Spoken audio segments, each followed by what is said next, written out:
강의를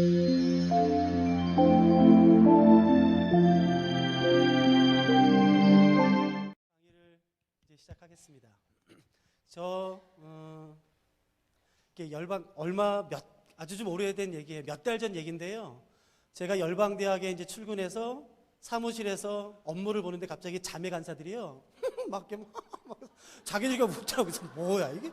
이게 업무를 못 보게 자꾸 막 봐서 뭐 이렇게 자기들끼리 3, 4, 5 모여서요. 어떤 그 DMB 같은 이렇게 간사들 방에 저희는 텔레비전이 없거든요. TV가. 그러니까 그 핸드폰 DMD로 많이 봐요. 그래서 그래서 너무 그래서 뭐 이렇게 좋나 그래서 이렇게 봤더니요. 이제 지금은 이제 끝난 드라마지만요. 그 남자 3명이 주인공인데요. 우통을 벗고 나오는 거예요. 아시네요. 근데 그 남자들 근육이 굉장한가 봐요. 이게 뭐 이렇게 뭐 식스팩도 있고. 식스팩 진짜 보신 적 있으세요? 없으세요? 그럼 직접 보여드려야 되는데 제가 이 시간에 아무튼 막 그걸 보면서 자매 간사들이 뭐 봤어 뭐 그 말근육 막 난리 난 거예요. 너무 재밌다는 거예요. 그래서 저도 그래서 뭐가 이렇게 재밌나? 그래서 제가 그날 밤에 가서 제 아내랑 봤습니다. 그걸 추노라는 드라마예요. 이미 이제 끝난 드라마입니다. 옛날 얘기니까요. 추노라는 드라마는 뭐냐면요, 도망간 노비를 잡는 드라마예요. 그 추노꾼이 이제 등장하는데요. 우연히 제가 딱 틀었던 처음 본 장면이 뭐냐면요, 한 부모님이 계시고 어린 딸이 있는 세 식구예요.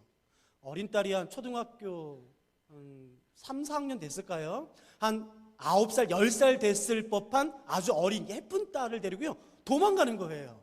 제가 우연히 틀은 장면이에요. 그래서 제가 생각했어요. 아이고, 저 노비 도망가다 잡히면 큰일 날 텐데 저 왜 도망가나? 왜 도망가나? 그게 궁금하니까 계속 보게 되더라고요. 웬걸요? 추노꾼 3명이요 잡았어요. 근데 그 아버지가 잡히지 않기 위해서 필사적으로 싸웠습니다. 막 그 장면 보시면 생각나실 거예요. 정말요, 정말 필사적으로 싸웠어요. 근데 여러분, 전문적인 추노꾼들의 그 기술을 당해낼 수가 없지요. 전문적으로 싸움을 하는 사람들인데요, 정말 거반 죽게 되었어요. 문매를 맞았습니다. 근데 그 아버지가요 포기하지 않고 죽을 지경에 이르렀는데도 불구하고 딸과 그 부인이 잡혀가는 것을 막기 위해서요 온몸을 다해서 저지했다고요. 근데 웬걸요? 잡혔어요. 그래서 질질 끌려왔다고요. 그래서 제가 보면서 생각했어요. 당연히 그렇지. 저거 잡히면 저렇게 되지. 그런 생각이 들더라고요. 그러니까 제가 근데 궁금해진 건 뭐냐면요, 노비가 도망가다 잡히면 저렇게 되는 게 뻔한데 왜 도망갔냐는 것이에요. 그래서 제가 궁금해져서 계속 봤어요. 어머니는요 잡혀오자마자, 노비 어머니는 잡혀오자마자 그 장대 같은 곳에 거꾸로 매달려서요 문매를 맞았어요. 거꾸로 매달렸어요, 여자가요. 그리고 남편은 멍석을 말아서 그 마을 사람들한테 짓밟혔어요. 거반 죽게 되었습니다. 이상하더라. 그 당연하지. 노비가 도망가다 잡히면 저렇게 되지. 왜 도망갔을까? 왜 도망갔을까? 제가 계속 궁금해다가 봤어요. 나중에 답이 나왔습니다. 그 양반집 어른이 한 70살이 되셨는데요, 그 70살 된 어른 할아버지 첩으로 그 10살 된 자기 딸이 첩으로 들어가는 것이에요. 제가 갑자기 이걸 보니까 이해가 되더라고요. 여러분, 딸이 금지옥엽 키운 그 귀중한 딸이 그렇게 첩으로 들어가면 여러분 어떻게 하시겠어요? 아무리 노비라지만 저 같아도 도망가겠더라고요. 갑자기 그 장면을 보는데 갑자기 막 화가 나는 거예요. 아무리 그래도 그렇지, 아무리 양반이고 힘이 있다고 그렇지, 어떻게 저렇게 사람을 인격적으로 짓밟을 수 있나? 갑자기 막 제가 화가 나더라고요. 그러니까 여러분 잘 보십시오. 여기 양반이 있습니다. 여기 노비가 있어요. 양반과 노비 사이에 조약을 맺습니다. 이 조약을 맺는 순간 노비는 의무를 가지게 됩니다. 그리고 노비가 가지고 있는 모든 것들은 다 양반 소유가 되게 되는 것이에요. 재산이든 심지어 노비가 낳은 자녀들까지도요. 그 노비 문서라는 것이 있습니다. 그 조약들이라는 게 있어요. 이 조약에 사인하는 그 순간 이 노비는 모든 자신의 권리를 양반에게 다 주게 되어 있고 의무만 가지게 되어 있습니다. 너무 불합리해요. 그래서 제가 이 장면을 본 다음에요, 제가 이제 영국에서 5년 정도 살다 왔으니까요, 제가 영국 자료를 막 살펴봤어요. 영국엔 더 기가 막힌 게 있습니다. 영국에는요 성주가 있습니다. 다른 말로 하면 귀족이지요. 그리고 일반 백성이 있습니다. 성을 가지고 있는 사람을 성주라고 말합니다. 그리고 그냥 일반 백성이에요. 제가 성주와 일반 백성이 맺은 영국 조약을 제가 실제로 발견했거든요. 거기에 이렇게 적혀 있습니다. 백성이 성 안에서 살기 위해서는 조약을 맺어야 돼요. 근데 그 조약에 보면요, 성주가 이 백성에게 많은 것을 요구합니다. 그 요구하는 것 중간쯤에 무슨 내용이 있냐면요, 제가 깜짝 놀랐어요. 성주가 백성에게 이런 것을 요구합니다. 만일 내 성 안에서 살게 될 경우 백성이 만일에 내 성 안에서 결혼식을 한다면 신부는 그 첫날 밤을 성주랑 보내야 됩니다. 이게 조약에 있어요. 남자분들 한번 대답해 보시겠습니까? 이거 조약 사인 하시겠어요? 안 하시겠어요? 저는 안 합니다. 아이, 미쳤습니까? 이런 조약 말도 안 되는, 비상식적이죠. 이건 몰상식하고요, 파렴치한 거죠.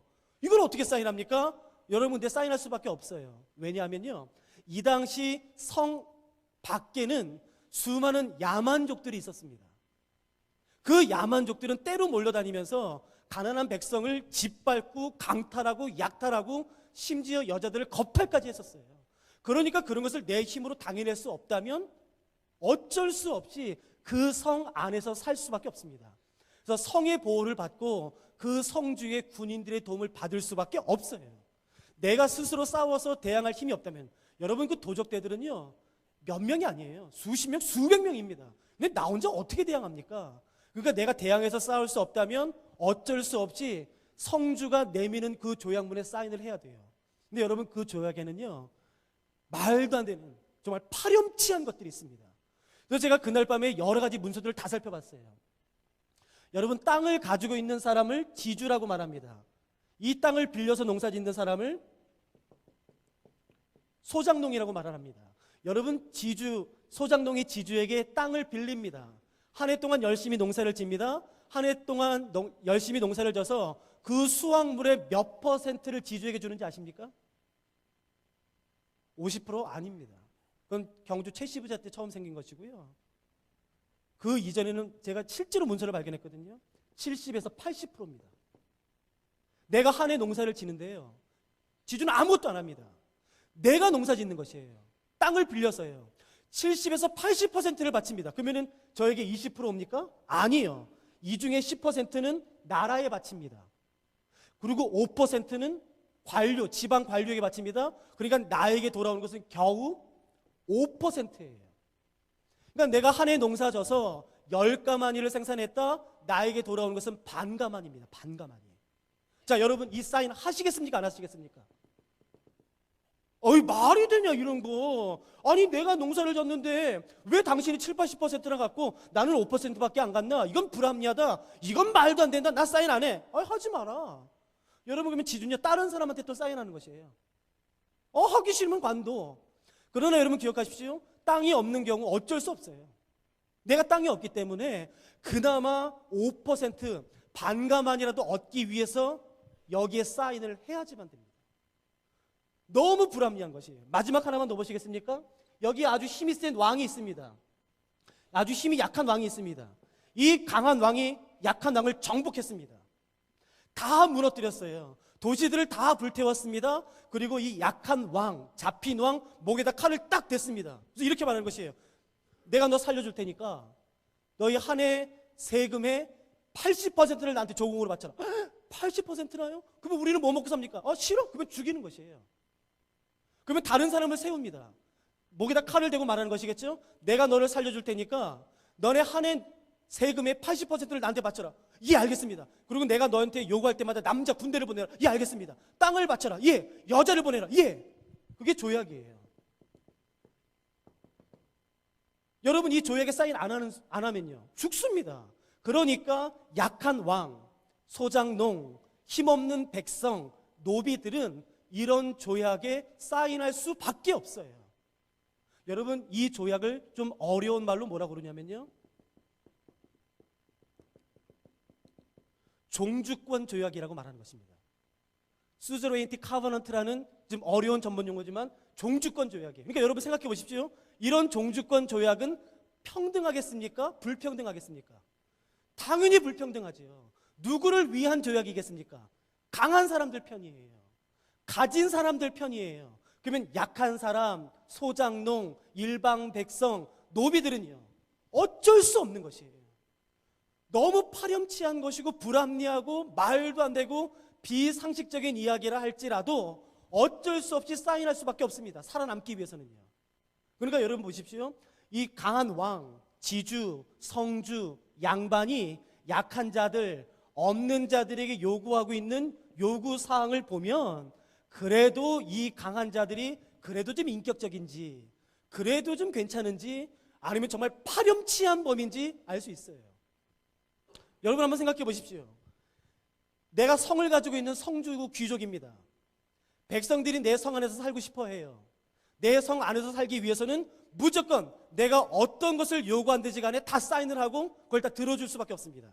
내 성 안에서 살기 위해서는요. 자, 여러분들이 성주라면 그 일반 백성들에게 무엇을 요구하시겠습니까? 이런 거 요구하시겠어요? 안 하시겠어요? 내 성 안에서 결혼식 할 경우 신부는 첫날 밤 나랑 보내야 돼. 이거 요구하시겠어요? 여러분, 그러니까 보십시오. 그 강한 자가 약한 자에게 요구하고 있는 요구 조항을 보면 이 강한 자, 가진 자, 힘센 자가 그래도 좀 인격적인지 비인격적인지 아니면 정말 파렴치한 사람인지 우리가 대충 알 수 있어요. 여러분 기억하십시오. 이 종주권 조약은 철저하게 가진 사람들 편이에요. 철저하게 있는 사람들, 강한 자 편이지 약한 자들, 없는 자 편을 들어주지 않습니다. 이 사람들은요, 살기 위해 어쩔 수 없이 사인해야 돼요. 어쩔 수 없이 사인해야 돼요. 무엇을 요구하든지 간에 상관없습니다. 사인할 수밖에 없어요. 여러분, 이것이 종주권 조약이고 이 종주권 조약은 말로만 이런 것이 있다는 것이 전해지다가 1955년 맨델홀이라는 한 학자에 의해서 이 종주권 조약의 실체가 발견됐습니다. 1955년에 맨델홀이라는 한 사람이 히타이트 그 철기 문화로 강한 민족 아시죠? 그 히타이트 민족이 맺은 종주권 조약 3개의 전문을 발견해내요. 그 전문을 발견해낸 다음에 그 종주권 조약은 일정한 형식이 있다라는 것을 1955년에 논문으로 발표합니다. 그때 고고학계도 깜짝 놀랐지만 고고학계보다 더 깜짝 놀란 곳이 한 곳 있습니다. 그곳이 어딘지 아시겠습니까? 바로 성경학자들이에요.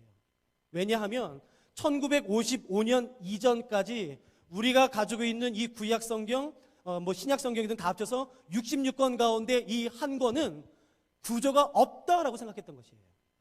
1955년 이전까지는 우리가 가지고 있는 성경 가운데 어떤 한 권은 이건 구조가 없다. 이건 논리도 없다. 왜 갑자기 이걸 말하다가 저걸 말하나, 저걸 말하다가 이걸 말하나, 왜 이렇게 왔다 갔다 거리나, 이건 구조가 없다, 짜집기 된 것이다 라고 모든 사람이 인정했었어요. 그래서 이거는 성경으로 잘 치지 않았고 관심 갖지 않았고 좀 낮은 성경으로 취급했습니다. 그런데 1955년에 종주권 조약의 형식이 발견돼서 논문으로 발표되는 순간 성경학자들이 깜짝 놀랐어요. 왜냐하면 우리가 가지고 있는 성경 가운데 한 권, 1장부터 34장까지 되어 있는 이 한 권이 정확히 종주권 조약 형식대로 되어 있는 것을 그때 알았어요. 종주권 조약 형식은 이렇습니다. 전문, 역사적 서원, 일반 규정, 특별 규정, 축복, 저주, 후계자, 승계, 증인, 이런 형식이 있는데 우리가 가지고 있는 성경 가운데 한 권이 1장부터 34장이 정확히 이 형식대로 되어 있다는 것을 그때 깨닫기 시작했어요. 여러분, 그 성경이 무엇이냐면 바로 신명기입니다. 그러니까 우리가 이해되는 것은 신명기는 하나님과 이스라엘이 맺은 종주권 조약이라는 것이에요. 여기까지 따라오셨나요? 잘 보십시오.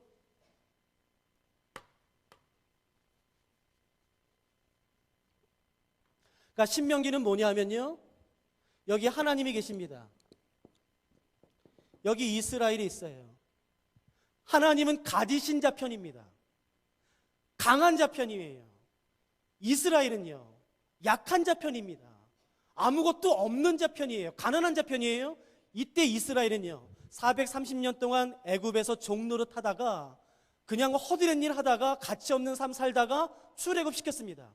하나님이 이스라엘 백성들을 출애굽시키고 아무것도 가지지 못한 이스라엘 백성, 힘도 없는 이스라엘 백성 목전에 대고서 이 종주권 조약을 들이미신 것이에요. 너희 사인해. 사인하기 싫어? 그럼 다시 애굽 들어가. 그러니까 하나님 폭군이에요. 좀 못됐어요. 그 아무것도 모르는 이스라엘, 막 출애굽한 이스라엘 백성, 가진 것도 없고 힘도 없는 이스라엘 백성에게 그냥 이 종주권 조약의 형식을 그냥 들이미셨어요. 너희 빨리 사인해. 그러니까 여러분 보세요. 이스라엘은 하나님이 무엇을 요구하시든지 간에 사인할 수밖에 없어요. 예. 순종할 수밖에 없어요. 여러분 그게 바로 무엇이냐면은 신명기입니다. 재밌는 사실은 이 신명기가 그 당시 히타이트의 종주권 조약 형식 그대로 되어 있을 뿐만 아니라 일반 세상에서도 종주권 조약을 맺을 때 쓰는 용어들이 있어요. 그 용어들을 하나님이 신명기에서 그대로 사용하십니다. 마치 이렇게 해요. 일반 종주권 조약에서 이렇게 말합니다. 내가 너희를 보호해주겠다. 강한 왕이 약한 왕에게 말하는 것이죠. 내가 너희를 적군으로부터 보호해주겠다. 만일에 적군이 너희 나라를 공격할 경우 내가 군대를 보내서 너희를 보호해주겠다. 너희가 가난할 경우 내가 쌀을 보내겠다. 뭐 물질을 보내겠다. 내가 군대를 보내겠다. 내가 너희를 보호해주겠다. 이런 식인데 하나님이 신명기에서 이스라엘 백성들에게 똑같이 말씀하세요. 혹시 신명기 읽어보신 분 기억하시겠습니까? 예, 하나님이 똑같이 말씀하세요. 더 들어가기 전에 이것만 잠깐 정리하고 들어가시죠. 그러니까 종주권 조약은요, 평등한가요? 불평등한가요? 불평등해요. 불공평해요. 하나님 편이에요. 강한 자 편이에요. 그러니까 하나님이 이스라엘에게 무엇을 요구하셔도 이스라엘은 순종할 수밖에 없는 불합리한 상황이에요. 불공평한 상황이에요. 그때 하나님이 들이미시고 빨리 사인해라. 그게 바로 신명기예요. 그때 하나님이 뭐라고 말씀하신지 제가 예를 들어 드릴게요. 이 종주권 조약, 지주, 성주, 강한 왕은 이렇게 말하죠. 내가 너희를 적군으로부터 보호해주겠다. 내가 땅을 빌려주겠다. 그러니까 한 해 수확의 80%를 나한테 바쳐라. 내가 너를 보호해주겠다. 내가 너를 살려주겠다. 그러니까 땅을 내놔라. 남자를 내놔라. 여자를 보내라. 그러니까 순종할 수밖에 없어요. 그 위험 있는 칼 앞에서는요. 여러분 생각해 보십시오. 하나님이 막 출애굽한 이스라엘 백성들 목전에 임하셔서 이렇게 말씀하시는 겁니다. 내가 너희를 적군으로부터 보호해주겠다. 모든 기근과 풍재와 악질과 모든 전염병으로부터 보호해주겠다. 그러니까 너희 일주일에 하루 쉬어. 그럼 여러분 뭐라고 말씀하시겠어요? 아니 어떻게 일주일에 하루를 나한테 쉬라고 말할 수 있어? 하나님 너무하신 거 아니에요? 하나님이 이렇게 말씀하신 것이에요. 신명기에서 내가 너희를 적군으로부터 보호해주겠다. 모든 풍질과 모든 전염병과 모든 악재와 모든 질병으로부터 내가 너를 보호해주겠다. 그러니까 너 부모 공경해. 그럼 여러분 하나님한테 이렇게 말씀하시겠어요? 아니 어떻게 나한테 부모를 공경하라고 말할 수 있어? 너무 잔인하죠. 나한테 어떻게 부모를 공경하라고 말할 수 있어요? 하나님이 또 이렇게 말씀하시는 거예요. 내가 너희를 적군으로부터 보호해주겠다. 모든 기근과 모든 전염병과 모든 악재로부터 내가 너희를 보호해주고 지켜주고 축복하겠다. 그러니까 너 간음하지 마. 우와, 하나님 너무해. 그러실래요? 그러니까 여러분 신명기를 어떻게 이해되는지 아시겠습니까? 신명기는 그 종주권 조약 형식 안에서 이해하셔야지만 돼요. 여러분이 종주권 조약은요, 강한 자 편입니다. 강한 자가 약한 자에게 무엇을 요구해도 100% 들을 수밖에 없는 상황이에요. 여러분 이스라엘은 막 출애굽을 했습니다. 그러니까 하나님이 무엇을 말씀하시든 무엇을 요구하시든지 간에 들을 수밖에 없는 상황이에요. 100% 예스라고 말할 수밖에 없는 상황이에요. 근데 하나님이 이렇게 말씀하시는 것이에요. 내가 너희 적군으로부터 보호해줄게. 모든 전염병과 기근과 풍재와 악질로부터 보호해줄게. 그러니까 일주일에 하루 쉬어. 간음하지 마. 부모 좀 공경해라. 도둑질하지 마. 내 이웃의 아내와 물건을 탐하지 마. 라고 말씀하시는 게 바로 신명기입니다. 그러니까 우리 하나님 너무하시죠? 어떻게 나한테 하루 쉬라고 말할 수 있어요? 그럼 여러분 상상해 보십시오. 지금 그 조약을 맺는 이스라엘 백성들은 430년 동안 애굽에서 종노릇했던 사람들입니다. 애굽에서 430년 종노릇할 때에 일주일 7일 가운데 며칠 쉬었을까요? 며칠 일했을까요? 7일. 며칠 쉬었을까요? 못 쉽니다. 몇 년 동안이에요? 무려 430년이에요. 하나님이 그 이스라엘 백성들을 출애굽시키자마자 그 종주권 조약을 맺으시는 것이에요. 그러니까 이스라엘은요, 반드시 지켜야 됩니다. 반드시. 그 반드시 지켜야 될 요구사항으로 하나님이 요구하시는 게 뭐냐면요, 너 일주일에 하루 쉬어 라는 것이에요. 부모 공경해, 야야야 간음하지 마 라는 것이에요.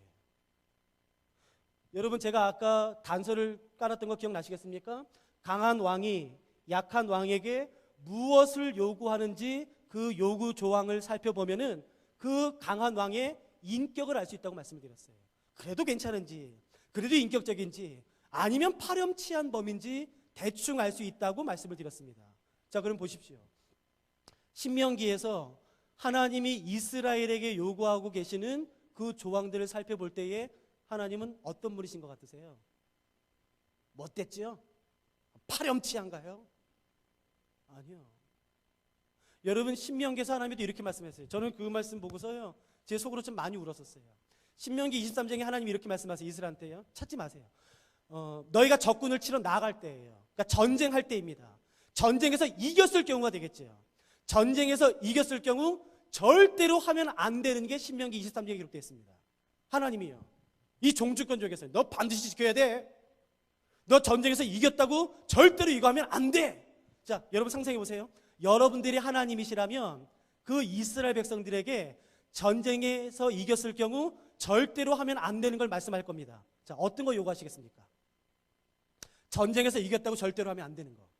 신명기 23장에 보면 뭐라고 말씀하시는지 아십니까? 성관계로 나와요. 저는요, 그 밤에 묵상하다가요, 남사시려서, 야, 이건 내가 어떻게 가르치나? 나같이 이렇게 창피한 사람, 이거 부끄러운 사람 어떻게 이거 설교하고 어떻게 가르치나? 왜 하나님이 이런 거 남사시러운 말씀해가지고 이렇게 말씀 가르치면 곤란하게 하시나? 전쟁에서 이겼다고 왜 성관계를 하지 마라? 뭐 그런 거 하고 있는데요, 제가 하나님 마음을 헤아리는데 5분도 걸리지 않았어요. 여러분 생각해 보십시오. 이 신명기가 기록되었을 당시 전쟁은 나라와 나라, 민족과 민족, 부족과 부족 사이에 치러지는 전쟁입니다. 여러분, 부족과 부족과 민족과 민족 사이의 전쟁에서 벌어질 경우, 전쟁에서 그 전쟁에서 지면요, 그 진 부족의 남자들은 어떻게 되는지 아십니까? 그 전쟁에서 패배한 부족의 남자들은 어떻게 될까요? 진멸당합니다. 씨를 말려버립니다. 여러분, 여자들은 어떻게 되는지 아세요? 죄송합니다만 부끄러운 일 당합니다. 그냥 이긴 나라 남자들의요, 성적인 욕구를 푸는 성적인 놀이개로 타락됩니다. 여러분, 근데 하나님 뭐라고 말씀하시는지 아세요?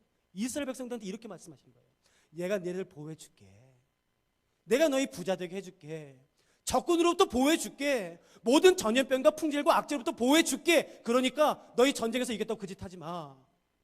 제발 좀 그 짓 하지 마라. 다른 민족이 그렇게 한다고 전쟁에서 이겼다고 여자들 뒷발치지 마. 여자가 남자들 성욕 부는 대상이냐?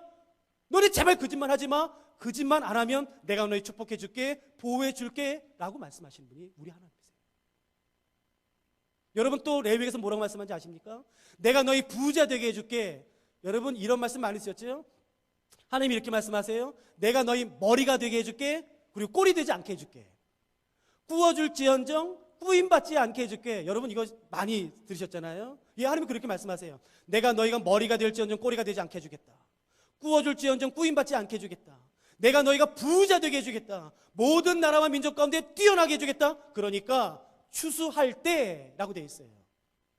저는 대학교 때 경영학을 전공했었거든요. 여러분, 우리가 사는 이 세상에서 경영학 원칙은요, 잔돈도 잘 관리해야 됩니다. 철저하게 해요. 푼돈을 잘 관리해야 돼요. 그러니까 추수할 때 어떻게 하는 것이 부자 되는 길일까요? 한 톨도 남기지 않고 싹싹 빼는 게 아주 부자 되는 길이죠. 근데 우리 하나님이 이렇게 말씀하셨죠? 내가 너희 부자 되게 해줄게.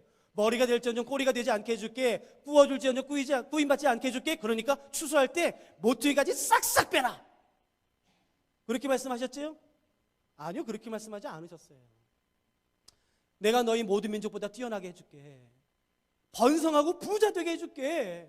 그러니까 모퉁이는, 추수할 때 모퉁이는요, 기억나세요? 네, 남겨두라고요.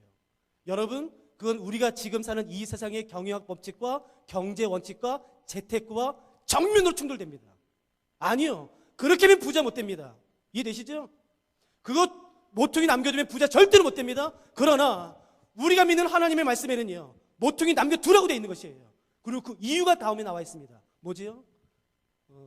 너희 땅에 고아 있지 않냐? 과부 있지 않냐? 나그네된 사람이 있지 않냐? 그 사람들 뭐 먹고 사냐? 그 사람들도 내 백성인데. 그러니까 야야, 추수할 때에 그 모퉁이 조금만 남겨둬라. 그러면 그냥 그거 좀 먹고 살게 해줄게. 그러면 내가 너희 부자 되게 해줄게. 여러분, 이렇게 말씀하시는 분이 하나님이세요. 그러나 감사한 것은요, 모퉁이의 길이는 하나님이 정하지 않으셨습니다. 우리 중에는 그런 거 정하시는 게 편하신 분 계세요. 2m든 뭐 1m든 1.5m든 딱 정해 주시지. 그렇게 말씀하지 않으셨어요. 그러니까 여러분, 모퉁이를 1m로 하셔도 되고요, 2m로 하셔도 되고 10cm를 하셔도 됩니다. 괜찮아요. 10cm 하셔도 돼요. 모퉁이를 남겨두라는 것이 원칙입니다. 여러분, 그런 분이 바로 우리 하나님이세요. 내가 너희 보호해주고 축복해줄게, 간음하지 마. 여러분, 그럼 한번 생각해 보시겠습니까? 일주일에 하루를 쉬면은 누구에게 유익이 있을까요? 하나님일까요? 나일까요? 여러분, 우리가 일주일에 하루를 쉬면은, 일을 하지 않고 하루를 쉬면은 하나님의 영광이 이렇게 움츠려 있다가 확 필까요? 하나님의 영광이 회색 빛깔이었다가 우리가 일주일에 한 번 하루를 쉬어서 이렇게 예배를 드리면 하나님의 영광이 확 밝아질까요? 우리가 착각하면 안 됩니다. 여러분, 하나님은 스스로 충분하신 분이세요. 우리의 찬양 따위는 필요 없으신 분이십니다. 그분은 영어로운 분이시고 존귀한 분이시고 스스로 충분하신 분이십니다. 우리가 영광을 드린다고 그분의 영광이 커지지 않아요. 그분은 스스로 충분하시고 스스로 영광스러우신 분이십니다. 그럼에도 불구하고 우리에게 하루를 쉬라고 말씀하시는 이유는요, 하나님을 위한 것이겠습니까? 우리를 위한 것이겠습니까? 그럼 이것도 대답해 보세요. 간음하지 않으면 하나님이 유익이겠습니까? 우리가 유익이겠습니까? 저는 올해가 결혼 10년 차지만요, 제가 여전히 제 안에 사랑해요. 정말이에요. 제 안에 정말 사랑해요. 제 중심으로 해요. 제가 오늘도 아침에 계속 사랑해 사랑해 문자 한 10번 보내고 왔어요. 전 정말 사랑해요. 근데 제가 생각해 봤어요. 제가 만일에 간음하면요, 말투 신경은 좋아지겠죠. 근데 제 아내는 어떨 것 같으세요? 제 아내는, 저는 확신해요, 제 아내도 저를 여전히 사랑하고 있다고 제가 믿습니다. 나를 여전히 믿어주고 사랑하는 내 아내, 내가 간음하면요, 나는 잠깐 좋을 수는 있겠지요. 제 아내는요, 심장이 찢어질걸요? 정말 찢어질걸요? 내가 왜 그래요? 내가 내 사랑하는 아내의 심장을 왜 그렇게 내가 터뜨려요? 내가 왜 그 분노 가운데 터뜨리게 해요? 왜 그렇게 섭섭하게 해요? 왜 내가 그렇게 해요? 난 그렇게 안 할 거예요. 그러니까 생각해 보세요. 내가 간음하지 않으면 하나님이 영광 받으시겠습니까? 나에게 유익이 있겠습니까? 나에게 유익이 있는 것이에요. 거짓말하지 않으면요, 내 이웃의 아내와 물건을 탐하지 않으면요, 도적질하지 않으면요, 하나님이 유익이겠습니까? 우리가 유익이겠습니까? 우리가 유익이에요. 그러니까 여러분 한번 살펴보십시오. 신명기 10장입니다.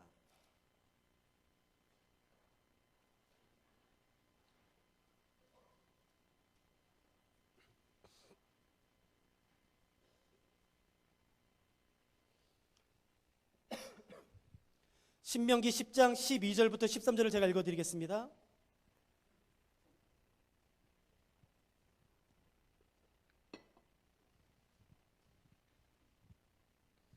신명기 12장 10장 12절 13절을 여러분 잘 보십시오. 신명기 10장 12절 13절입니다. 제가 읽겠습니다. 이스라엘아, 내 하나님 여호와께서 내게 요구하시는 것이 무엇이냐? 곧 내 하나님 여호와를 경외하여 그의 모든 도를 행하고 그를 사랑하며 마음을 다하고 뜻을 다하여 내 하나님 여호와를 섬기고. 여러분 그 다음 말씀 잘 보십시오. 내가 오늘 내 행복을 위하여 내게 명하는 여호와의 명령과 규례를 지킬 것이 아니냐. 그렇다면 하나님께서 우리 가운데 주신 이 명령, 규례, 율법은 하나님을 위한 것일까요? 우리를 위한 것일까요? 당연히 우리를 위한 것이죠. 여러분, 그런데 우리가 어떤 오해가 있는지 아세요? 목사님이 여러분 우리가 말씀대로 사십시다. 에이, 또 말씀대로 살래. 알았어. 말씀대로 살아 드릴게요. 알았어. 말씀 살아 드릴 테니까 그만 좀 말씀하세요. 그러니까 우리가 무슨 선심 쓰는 것 같아요. 여러분, 아닙니다. 말씀대로 살면 누가 유익입니까? 하나님입니까? 우리입니까? 우리예요. 성경이 명확히 밝힙니다. 오늘 너의 행복을 위하여 명하는 명령이에요. 행복을 위하여 명하는 규례입니다. 여러분, 율법은요, 하나님을 위한 게 아니라 바로 우리를 위한 거죠. 거짓말하지 않고, 도적질하지 않고, 살인하지 않고, 내 이웃의 아내와 물건을 탐하지 않고, 간음하지 않고, 일주일 하루를 지키고, 여러분, 그렇게 하나님 말씀대로 살면 누구에게 유익이 있는가? 누가 행복한가? 바로 우리입니다.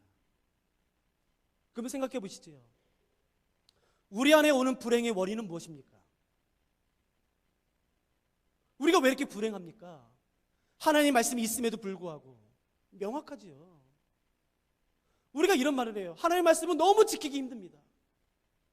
하나님 말씀은 지키기가 너무 힘듭니다. 제가 여러분 오늘 저랑 같이 한번 다 까놓고 한번 얘기해 보세요. 아니, 간음하지 않는 게 그렇게 어려우세요? 누가 여러분 목에다 칼을 대고 간음해. 너 간음 안 하면 죽여.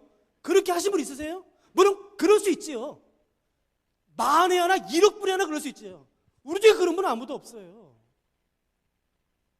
여러분, 그러면서 우리는 이렇게 말해요. 하나님 말씀대로 살기 너무 힘들어. 하나님 말씀을 지키기가 너무 어려워. 여러분, 누가 여러분 목에다 칼을 대고서 너 빨리 죽여, 저 사람 죽여, 그렇게 말하는 사람이 있나요? 없어요. 그럼에도 불구하고 우리는 이렇게 말해요. 하나님, 당신의 율법은 지키기가 너무 힘이 듭니다. 너무 어렵습니다. 아니요. 여러분, 그 이유가 뭔지 아십니까? 신명기에 나와 있습니다. 신명기 30장 한 번만 더 보시겠습니까? 신명기 30장입니다. 30장 11절부터 제가 읽겠습니다.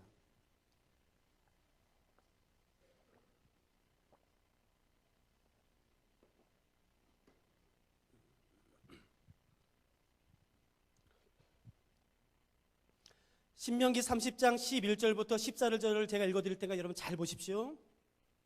내가 오늘 내게 명령한 이 명령은 내게 어려운 것도 아니요 먼 것도 아니라. 맞지요?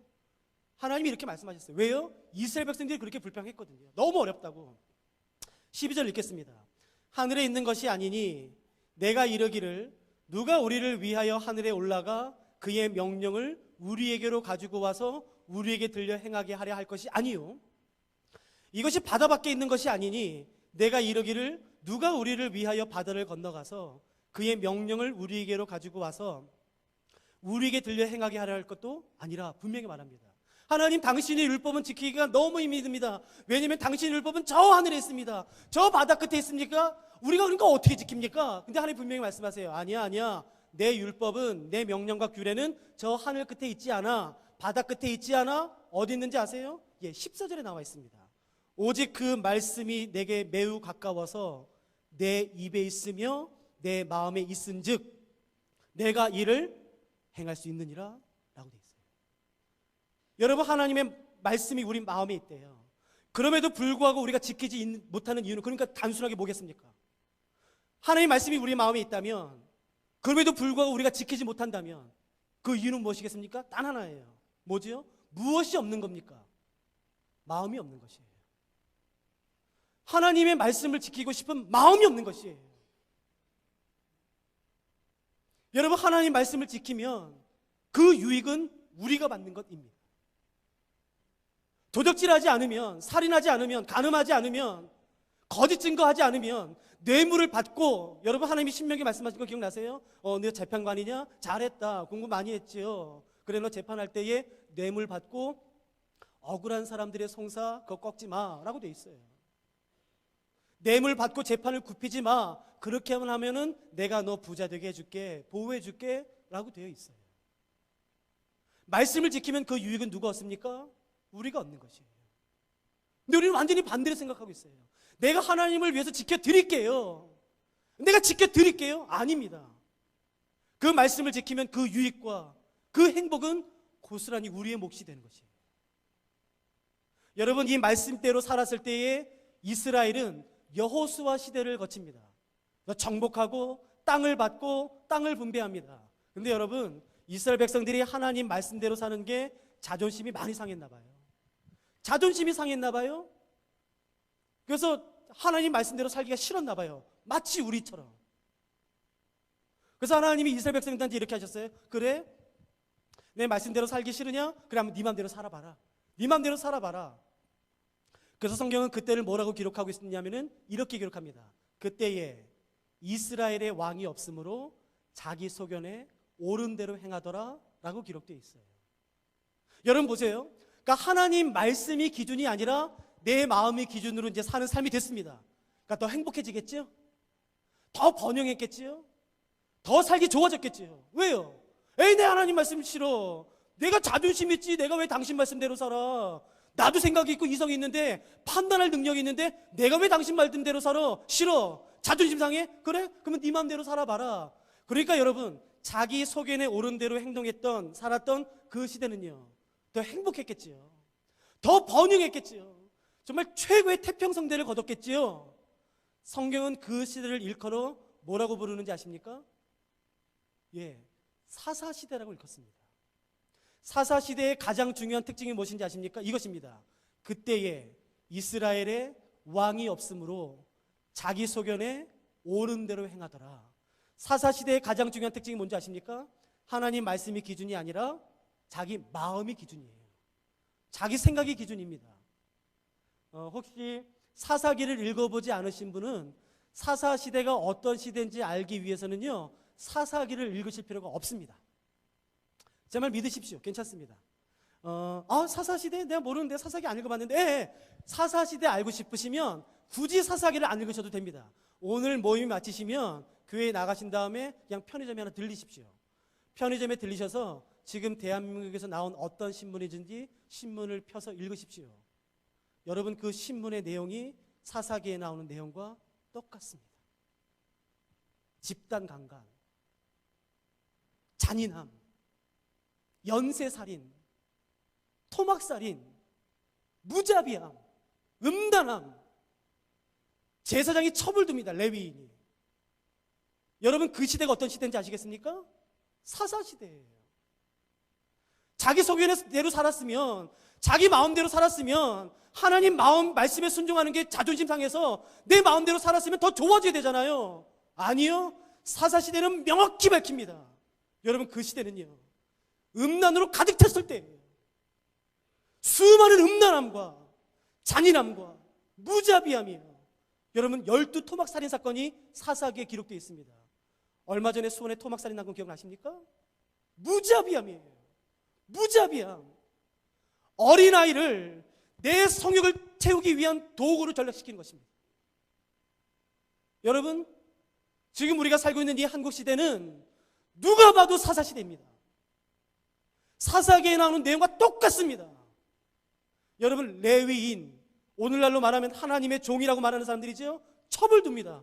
공공연하게. 마치 이런 것이에요. 어느 교회에 갔는데 이렇게 소개하는 거죠. 오늘 3부 예배 기도는 담임 목사님의 세 번째 첩이신 우리 김 집사님께서 기도해 주시겠습니다. 여러분들 이렇게 웃고 끝나는 거. 참나. 우리 목사님 정말 자유로워. 그렇게 개방적이야. 남자면 그럴 수 있지. 뭐 어때? 라고 끝나는 것이에요. 여러분 아십니까? 우리가 지금 그런 시대에 살아요. 지지난주도 대형교회 두 목사님이 펑펑 쓰러졌습니다. 수많은 음란함이 이 나라를 덮고 있습니다. 여러분, 교회가 얼마나 많은지 아십니까? 그래도 이 시대는 사사시대예요. 왜요? 사사시대의 가장 중요한 특징은 사사기 자체에서 이렇게 말합니다.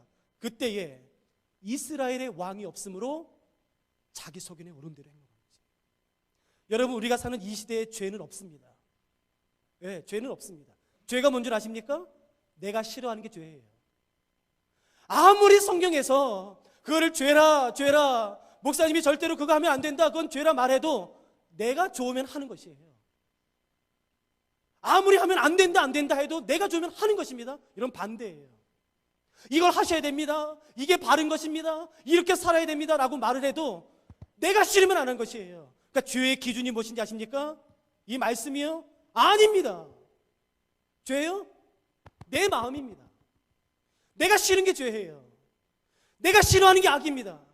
내가 좋아하는 게 선이에요. 아무리 내 주변 사람들이 그건 나쁜 거야, 바르지 않은 거야, 그렇게 하면 안 돼라고 말해도 내가 좋으면 하는 것이에요. 여러분, 우리가 사는 이 시대는 지금 대한민국 이 땅에 다른 어느 때보다도 교회가 많은 시대에 삽니다. 그러나 이 시대는 사사시대입니다. 교회가 아무리 많아도. 사사시대의 특징이 뭔지 아시겠습니까? 그건 자기 소견에 옳은 대로 행동하는 것이에요. 아무리 이 땅에 그리스도인이 넘쳐나도 이 시대는 사사시대인 것입니다. 왜요? 수많은 그리스도인이 있다 할지라도 교회 예배 끝나고 다 돌아가서는 그냥 내 마음대로 사는 것이에요. 내 마음이 기준이 되는 것입니다. 여러분, 제가 구체적인 이름을 대지 못해서 죄송합니다만 서울의 한 대형 교회예요. 이름만 대면 알만한 초대형 교회에서 사경을 했어요. 사경을 하고 제가 죄설교를 하고 그 호텔에 장로님이 저를 이렇게 픽업해 주시면서 이런저런 얘기하다가 제가 그때 이런 얘기했어요. 아내 이외에 다른 여자를 애인으로 두는 것은 죄입니다. 남편 이외에 다른 남자를 애인으로 두는 것은 죄입니다. 그랬더니 그 장로님이 저를 픽업하시고 이런저런 얘기하시다가 호텔에서 내릴 때쯤에 에이, 간사님 아직 젊어서 몰라요. 그게 남자의 능력입니다.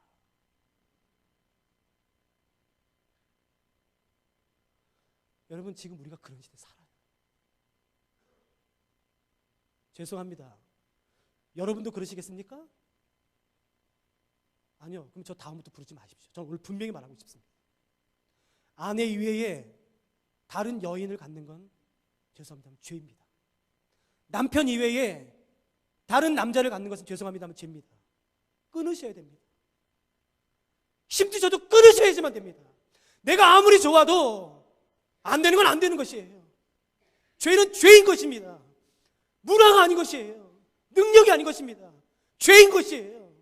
누가 오늘 그걸 고백하시겠습니까? 하나님, 나에게 죄를 이길 수 있는 능력을 좀 주십시오. 여러분,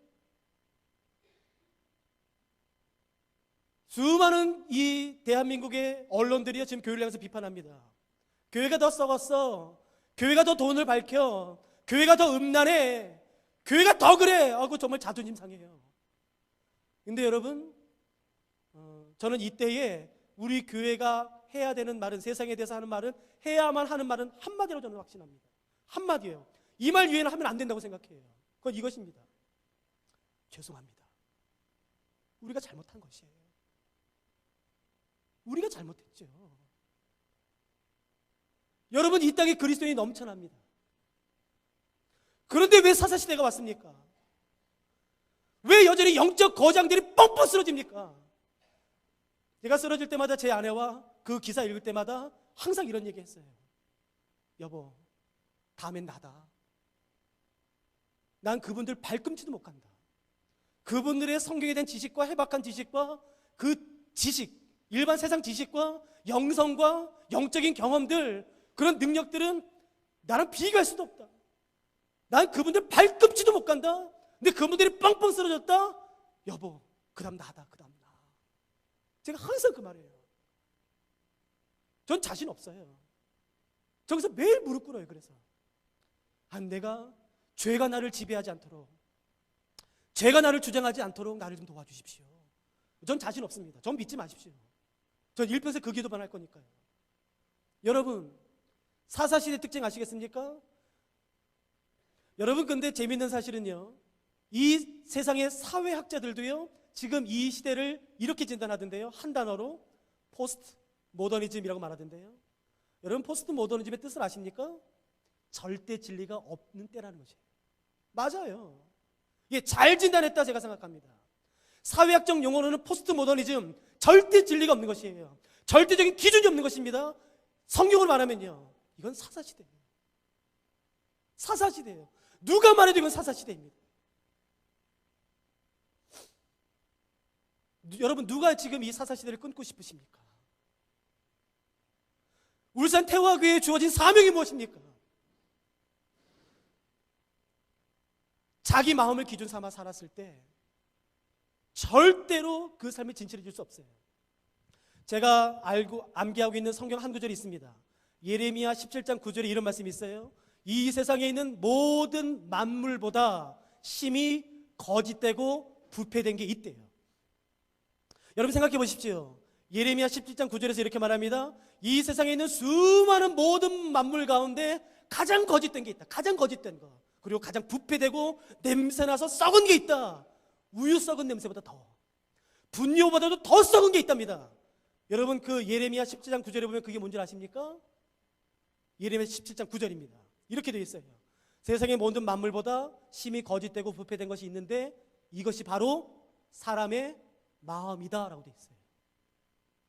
예, 성경은 명확히 밝힙니다. 이 세상에서 가장 부패된 것, 가장 냄새나는 것이 바로 사람의 마음이다라고 말하고 있어요. 여러분 생각해 보십시오. 그 부패되고 썩은 마음을 기준 삼아 살았는데 그 삶이 어떻게 진실될 수 있겠습니까? 여러분, 지금 2시 39분입니다. 2시 40분입니다. 오늘 하루도 많이 갔어요. 오늘 아침에 일어나서 지금까지 마음이 얼마나 요동치셨습니까? 지금까지 아침에 일어나서 지금까지 마음이 한결같은 분 계세요? 죄송합니다. 그러면 정신병원 가셔야 돼요. 우울증, 조증이 아니라 사람의 마음은 좋았다가 나빴다가 그게 정상이에요. 지금 오늘 12시간 살았는데도 불구하고 수없이 요동쳤던 이 마음을, 그 마음을 기준 삼아 살았는데 어떻게 그 삶이 한결같을 수 있겠습니까? 말이 안 되죠. 기준 자체가 부패되어 있는데, 기준 자체가 썩어 있는데, 냄새 나는데 그 삶이 어떻게 진실될 수 있겠습니까?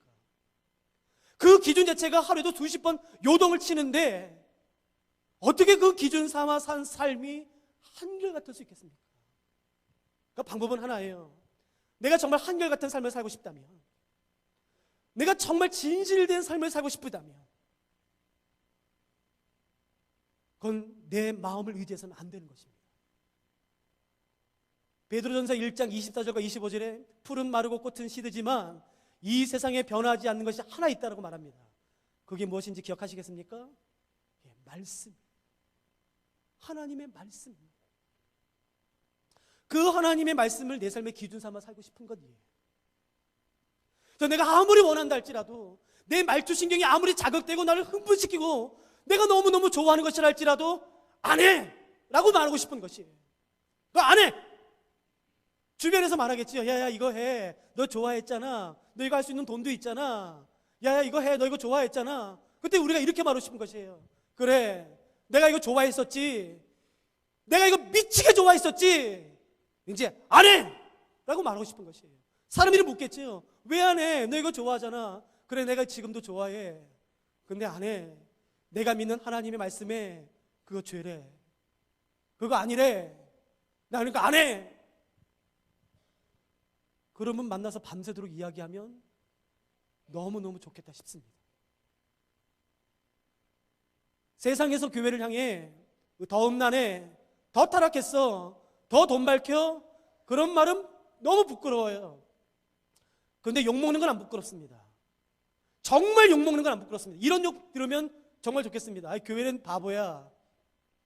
교회 저것들은 지네들 뭐 대학 교수도 있고 의사도 있고 뭐 똑똑하고 그렇게 공부 잘한다고 말하면서 저건 바보들이야. 저거 분명히 저때 돈 저렇게 쓸 거야. 그거 선교에 쓸 거야. 저거 용서해 줄 거야. 저거 자기들 말씀대로 살 거야. 저는 바보들. 그런 욕 들으면 좋겠다 싶습니다. 의를 위해서 핍박을 받고 싶어요.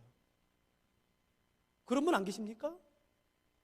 여러분이 지금까지 사시면서 가장 자랑스러울 때가 언제이십니까? 내 삶의 의를 위해서 핍박을 받은 적이 언제 있습니까? 내가 그리스도인으로 하나님에서 말하는 말씀과 정반대의 세계관에서 내가 살고 있는데 어떻게 내가 잘 될 수 있습니까?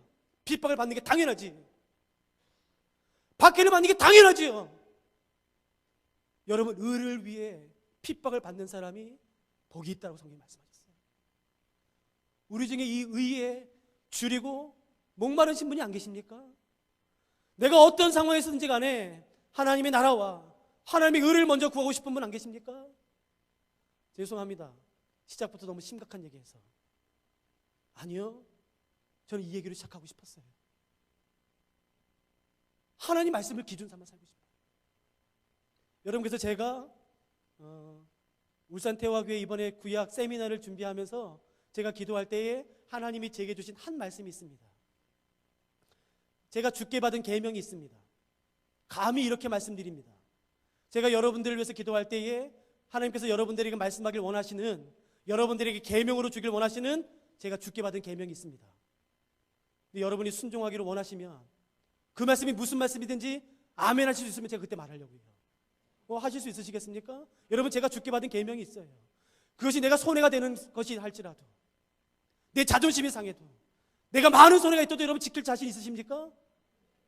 여러분, 제가 주께 받은 계명은 이것이에요. 서로 사랑하라 라는 말씀이에요. 그러니까 사랑할 수 있으시겠습니까? 용서하실 수 있으시겠어요? 끌어안고 보호하고 연약한 사람 돕고 여러분 사랑하는 것이에요. 주께서 우리에게 주신 계명은 바로 이것입니다. 서로 사랑하는 것이에요. 모든 비판과 뒷담화와 뒤에 사는 모든 비난을 끊고 사랑하기로 결정하는 것입니다. 섬기기로 결정하는 것이에요. 끌어안기로 결정하는 것입니다. 내가 먼저 섬기는 것이에요. 여러분, 그럴 때에 우리가 더 큰 하나님의 나라를 경험하게 될 것입니다. 그리고 내 안에 있는 모든 사사시대의 그런 음란한 것을 끊을 수 있을 것이에요. 여러분, 사사시대는 개인적으로 찾아올 수 있습니다. 내 안에 있는 그런 음란함들, 무자비함이 있어요. 내 안에 분노, 폭력, 그 자존심 상하게 했을 때 일어나는 그 불같은 분노. 여러분, 그 사사시대를 끊는 방법은 이것입니다. 하나님의 말씀을 내 삶의 기준으로 삼는 것이에요. 그리고 죄를 미워하는 것입니다. 죄를. 여러분, 우리는 하나님이, 우리가 성공하면 하나님이 기뻐하실 거라는 착각이 있습니다. 여러분, 한번 대답해 보시겠습니까? 신약 성경에 성공이라는 단어가 몇 번 반복될까요? 10번 이상 나올까요? 안 나올까요? 성공. 20번 이상 나올까요? 안 나올까요? 모르시겠죠? 신약 성경이, 저 믿으셔도 됩니다. 제가 몇 번 검색해 봤으니까요. 우리가 가지고 있는 신약 성경에는요, 성공이라는 단어가 단 한 번도 안 나옵니다. 하나님은 우리를 성공하도록 부르지 않으셨어요. 그러니까 착각하지 마십시오. 내가 성공하면 기뻐하겠지? 아니요. 그러지 않아도 기뻐하세요. 하나님은 우리를 성공하도록 부르지는 않으셨습니다. 그러나 레위기에 계속해서 반복되는 말씀이 있습니다. 그건 이것입니다. 내가 거룩하니 너희도 거룩하라는 말. 내가 거룩하니 너희도 거룩해라. 그건 죄를 미워하는 것입니다. 아무리 내가 원해도, 아무리 내가 좋아하는 것이라 할지라도 성경에서 그것을 죄다라고 말하면 아멘, 아멘.